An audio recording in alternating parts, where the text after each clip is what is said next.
His opponents have labeled him a squatter, while his supporters say this is a pivotal case in the Hawaiian sovereignty struggle. I'm taking a stand for everybody, and there's a lot of people who do not understand it. Kale Gumapac was evicted and arrested in 2013 following a non-judicial foreclosure on his 2nd Avenue Hawaiian Paradise Park home. The titles to my property and all properties here in Hawaii are defective. Gumapac has the backing of some big names who are leading the educational effort in a new understanding of Hawaii's political status. Names like Dr. Keanu Sai, Attorney Dexter Kaiama, and Professor Williamson Chang all argue that Hawaii is not a United States state, but is rather under a continued and prolonged U.S. occupation. This understanding forms the legal cornerstone of Gumapac's defense. There was never, ever a legal transfer of the Hawaiian Kingdom over to the United States. Part of that defense includes the allegation of war crimes, a controversial chapter not only in Gumapac's story, but the overall occupation narrative. And on my client's behalf, I was authorized to file complaints with the international courts, as well as protests and demands with the United States Pacific Command, demanding that the U.S. Pacific Command investigate the commission of these felonies. Thanks for your cooperation. Appreciate it. And if that's it, then we want to escort you guys off the property. Okay? This might be a political move on their part, to take me out. You can get one.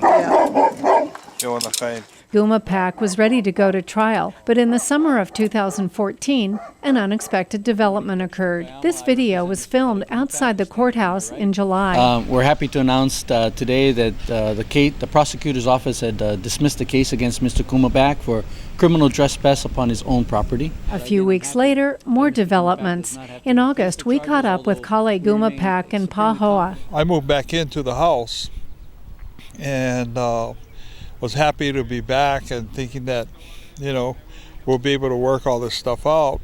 And then last week, Monday, I get a visit from 8 police officers. So right after that happened, that's when I came back. They came with the realtor. It appears that the former owner is on his property. Who said that, he had sold my house. We're all being videotaped. And they turned to the realtor and said, there's nothing we can do about it. Aloha. So I thought that was that.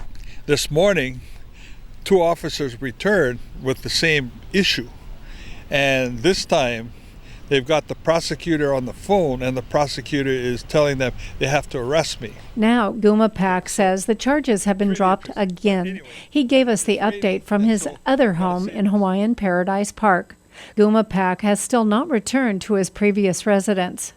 I was actually supposed to have gone on trial, but the prosecutors requested a continuance on my trial.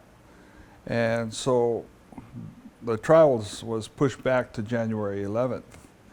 And what was scheduled was, for us to go to a pretrial conference this past Tuesday. So we went.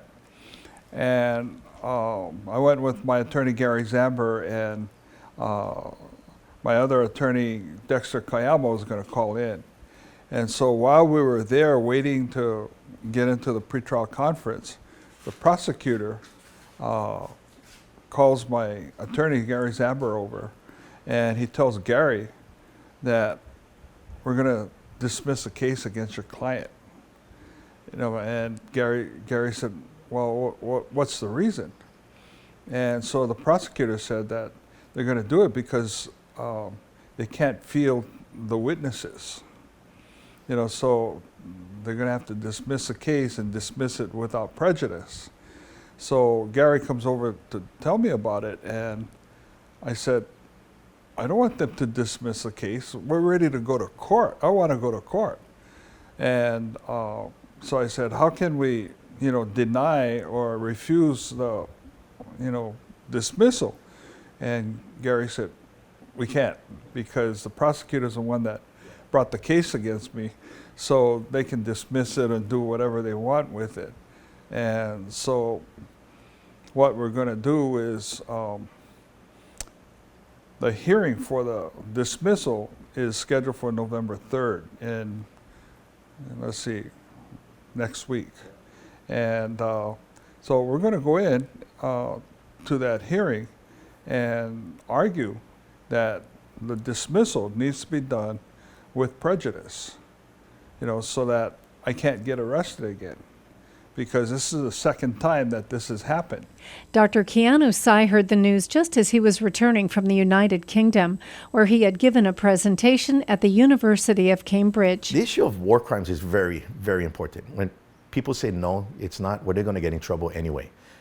I mean, the Nazis didn't take it seriously during World War II until they got prosecuted.